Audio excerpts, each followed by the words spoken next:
Authentic Mate Gourd and Bombilla by El Matero. If you place cultural authenticity above all else, this is the best wooden yerba mate gourd for you. This yerba mate gourd does not just appear traditional, but it is also made traditionally and is supposed to be used conventionally.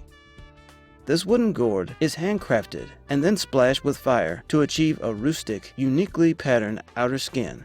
Such is the focus on maintaining a standard that all these gourds are hand-picked for their size and shape.